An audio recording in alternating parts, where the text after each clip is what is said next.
It's time to shout your abortion because Oprah Winfrey, our Lord and Savior, has championed this hashtag now. Yay! Hooray! Yeah, this is not going to end well for anybody, but let me read what's going on here. So yeah, okay. So Oprah Winfrey is famous for a lot of things. Yeah, blah blah blah, whatever. She used her platform to promote abortion. Oh, that's great. Oprah 2020 TV host insists she will not run for office unless God gives her a sign. Hey God, if you're listening, give her a sign in the form of a lightning bolt. Okay, anyways, in the July issue of her O magazine, Winfrey promoted Amula Bonow, a well-known Planned Parenthood and an abortion advocate. She published Bono's piece, How One Woman Became an Activist, with the hashtag #ShoutYourAbortion under the magazine's inspiration section. Bonow is the founder of Shout Your Abortion movement, which blossomed as a result of sharing her own positive experience with abortion. From her piece, when I found out the House of Representatives voted to defund Planned Parenthood, I kind of unraveled. I opened Facebook and, without thinking, wrote, like a year ago, I had an abortion at Planned Parenthood. I remember this experience with a nearly inexpressible level of gratitude. Hit post 153 words later, and everything changed. Wait a minute. 1, 2, 3, 4. No, that's not 153 words. They cut off some of what she said. Oh, Bruno's friend tweeted a screenshot of her Facebook post, including the hashtag #ShoutYourAbortion, and the tweet went viral. People all over started tweeting about their abortions, turning the viral hashtag into a full-blown movement. She adds in her piece for O that she has no regrets about killing her unborn child.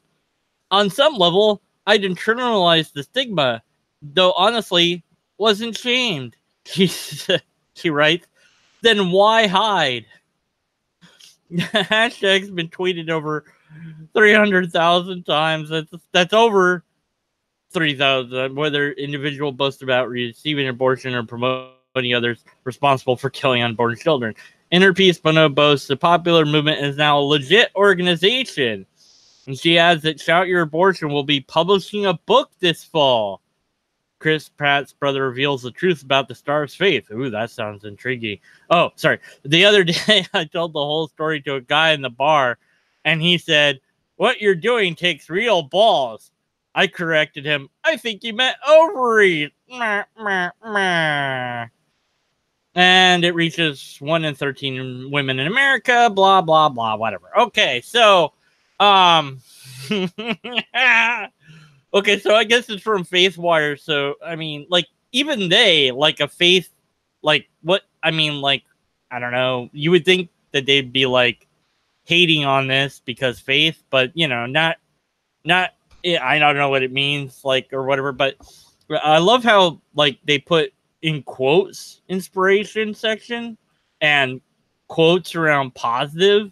Like, you know, we know it's not really this, but I mean, it's still a positive piece. Like, it's not negatively bent or whatever. So, I wasn't ashamed. Yeah, okay. I mean, here's the thing. Okay, so I agree that abortion should be legal, but I do so because of the data. Now, the data shows that places where abortion is legal tend to have less crime, less population problems, in general, a better life of the community as a whole.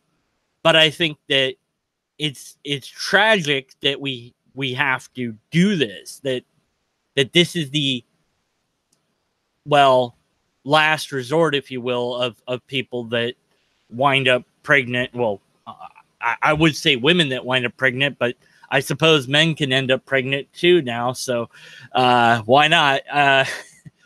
So people that wind up pregnant, you know, might find themselves in that position and have to, you know, get an abortion. And that would, I would think be a horrendously horrible thing to have to contemplate and go through, and you know, very stressful. But you know, you could just shrug it off and be happy about it. I mean, yeah, I'm doing something for the cause of shouting abortion. Woo, yeah. So like, you know, be an activist, you know, go get pregnant now so you can have an abortion, and then hashtag about your abortion. And since when did just putting a hashtag on Twitter make you an activist? Like, you didn't do anything at all. Like you did the bare there. I want to say you did nothing, but technically you typed. Well, maybe you copied and pasted, but still, that's not what an activist is. You got to go out there into the world and, you know, do things like get people to sign long, you know, different petitions, and then get that to the mayor's office and like go, look, we've got all the support to get rid of this law or add this law or whatever the bleep we want to change. You got to get out there and be in, you know, in the world doing stuff, not well, my work here is done. I posted, you know, support. Yeah, I'm an activist. That's just, no, it's a slacktivist is what you are. That's pathetic, and we shouldn't encourage that in any way, shape, or form. That's not being an activist. Oh, it's like me being like, hey, you know what I do on YouTube? I'm an activist of atheism. No, I'm not. Not that at all. No, I'm in no way an activist at all, not in any shape or form. And so this is ridiculous. So the ethical, moral view of this is, I think, abysmal, because no, I don't think that people should be shamed when they've gone through an abortion. I think that that's incorrect to do, because, well, it is their ultimate choice, and I'm sure that they're going to go through emotions already. So we don't need to add to that. You know, maybe you don't agree with them doing that, but, well, you're not them and you don't know. So, you know, you do you, let them do them. Maybe you feel like it's bad that they've killed a potential human, and it might be bad in some ethical way. But right now, because of the data, it seems like this is the best way to have a society, is to let people do this. Now, one day we'll come up with better technology for contraceptives, and then this would therefore then not have to be a thing anymore. But we're not there yet. And maybe one day we'll come up with a way to transfer the uterus to a willing woman that wants to be pregnant, and do so without hurting the embryo or the woman. And if we had that technology, then abortion certainly could be become illegal at that point, maybe, because we wouldn't need it. We have an alternative to doing it, you know. So until we develop those technologies or whatever, this seems like the unfortunate only way to do it. Of course, if you're against abortion, well, then you should promote sexual education, because that's been shown to decrease the amount of teen pregnancy. And it also, I think, has been shown to make it that people tend to take longer in life before they have a kid, or they're in a more stable situation before they decide to have a kid. That they know that in other words, it makes the chance less that they'll get pregnant accidentally, because they know what having sex really means. So the sooner you educate people, the better off. And, you know, encourage contraceptives and get those out there. See, what's weird about the religious is they're anti-contraceptive and anti-sex. And it's like, look, people want to have sex. So, you know, you tell them don't have sex, and also, by the way, don't use protection. You know, that's not a bad, I mean, that's not a good, I should say, not a good way of going about it. It's just going to end up badly. And the studies show that that's true. You know, if you have states that have, don't have sex propaganda, those states are more likely to have high high rates of pregnancy, high rates of teen pregnancy, than the ones that say, here's sex ed, here's everything you need to know. And by the way, here's contraceptives. They're freely available, or they're really cheap, or they're available everywhere. And nobody's going to blink an eye if you buy it. We're not going to ask questions, you know, end of story. And that reduces the rate of pregnancies and thus reduces the rate of abortions. As far as Planned Parenthood being funded by the government or not, I don't really know the arguments for or against that.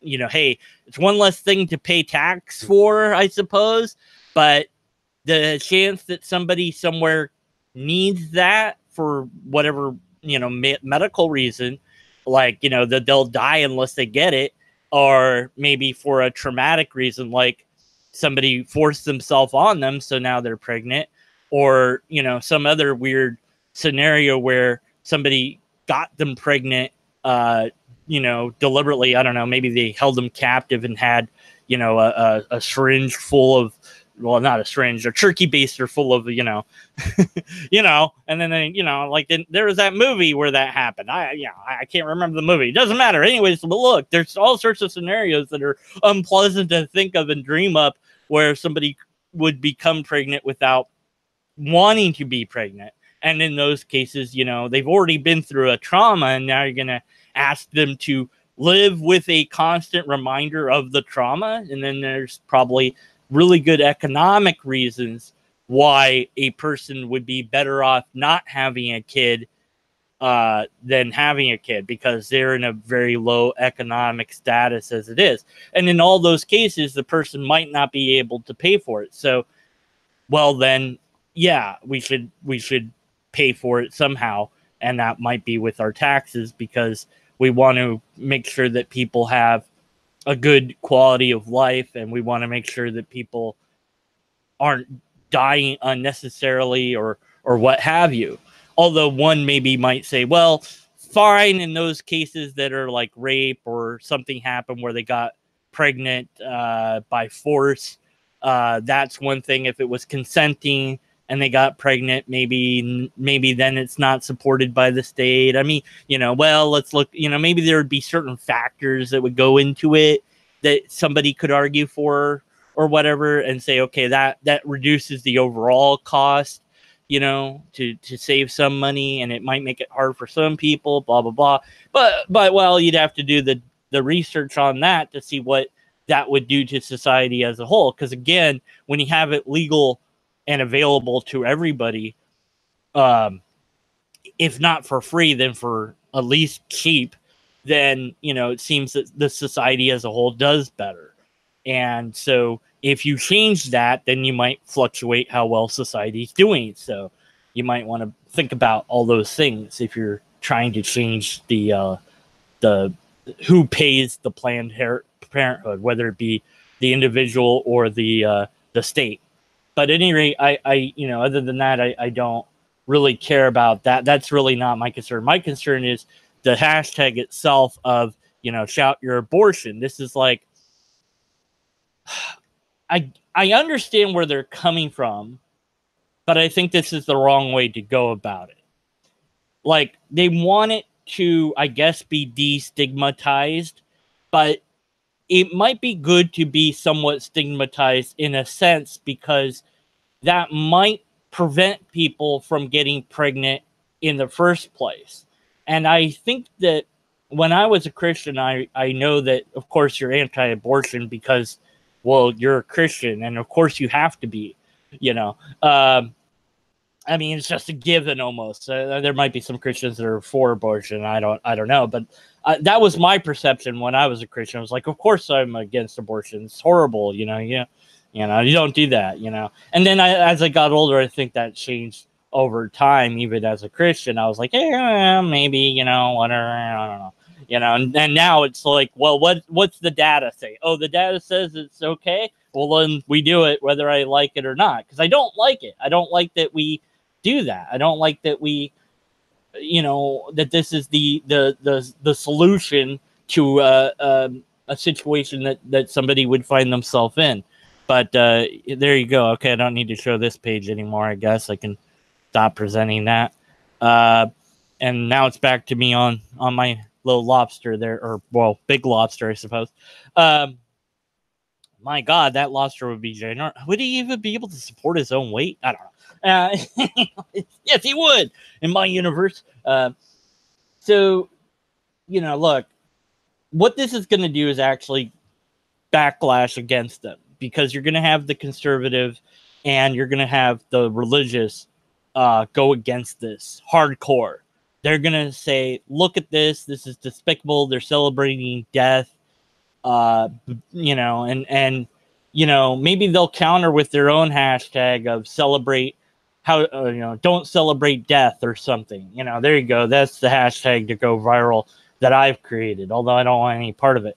The fact that this is considered a movement now and that they'll have a book about it, well, somebody is capitalizing on this trend, which is what it is. It's not a movement, it's a trend, and they're going to make a profit on it by making a book about it that will be bought by the people that are interested in supporting that. Whether they read it or not, who knows, but they'll certainly throw their money at it. So, yeah, I mean, whatever.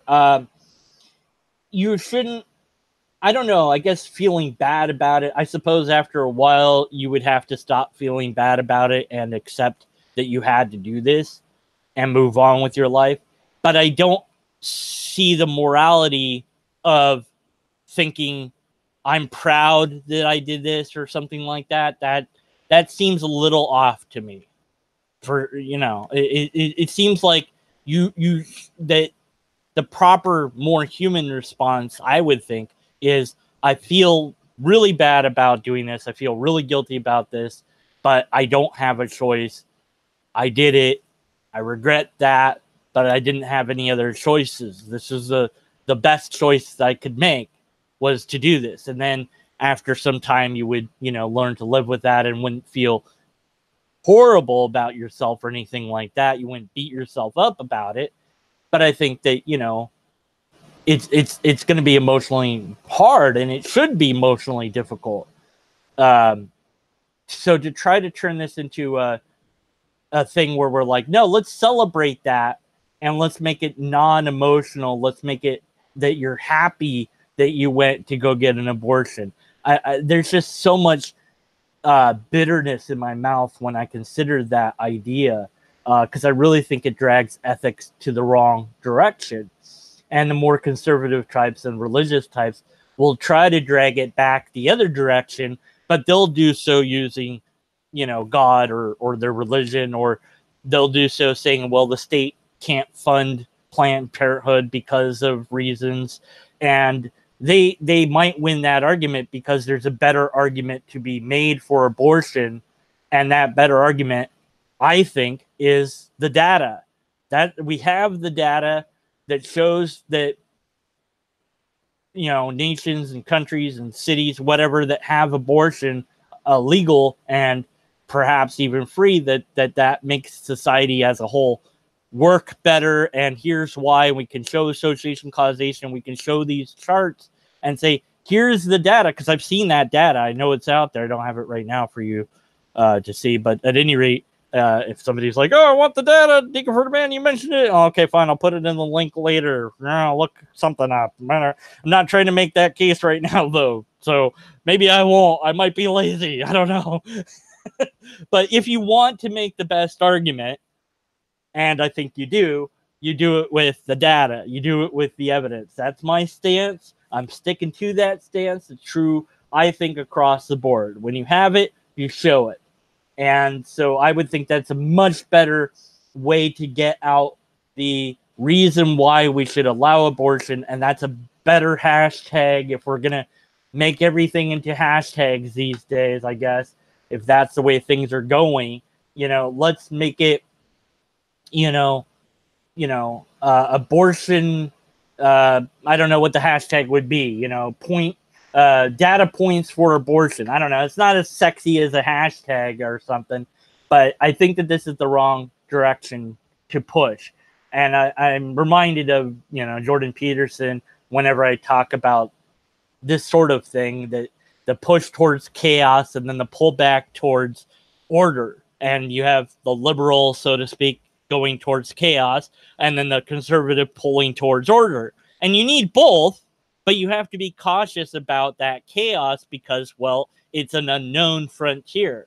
And I think we do have to be cautious about the way that we project our ethics and morals into the world, because it could lead to very bad consequences if we're not very careful with them. And they might lead to bad consequences no matter how careful we are, don't get me wrong, but we need to be careful and think about what our ethics are, what we want people to see our ethics are. What kind of people do we want to present ourselves to for other people to mimic, and to say, look, united together, broadly speaking, we've all agreed that this is a terrible thing that we have to sometimes do, but we're going to allow it to happen because we recognize that sometimes people have a child that they didn't want to have, and we're doing everything that we can to make it so that they never get to that point in the first place.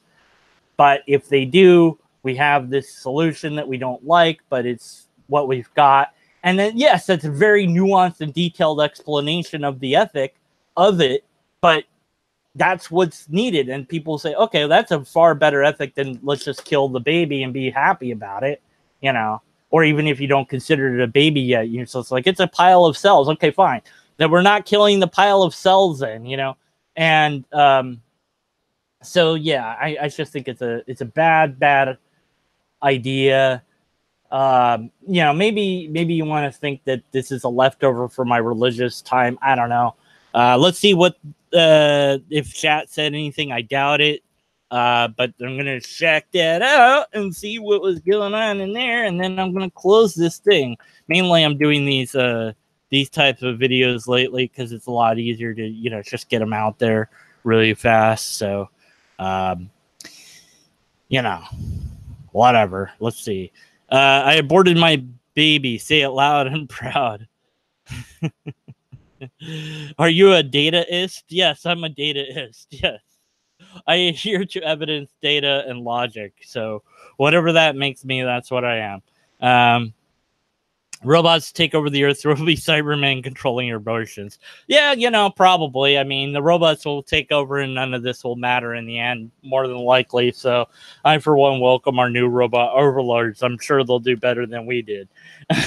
That was it from chat. So that was okay. That was not much.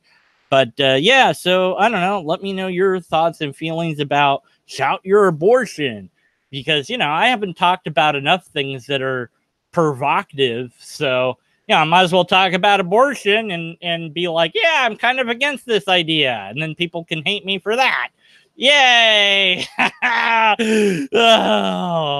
oh, this is horrible. Maybe I should stick with talking about God.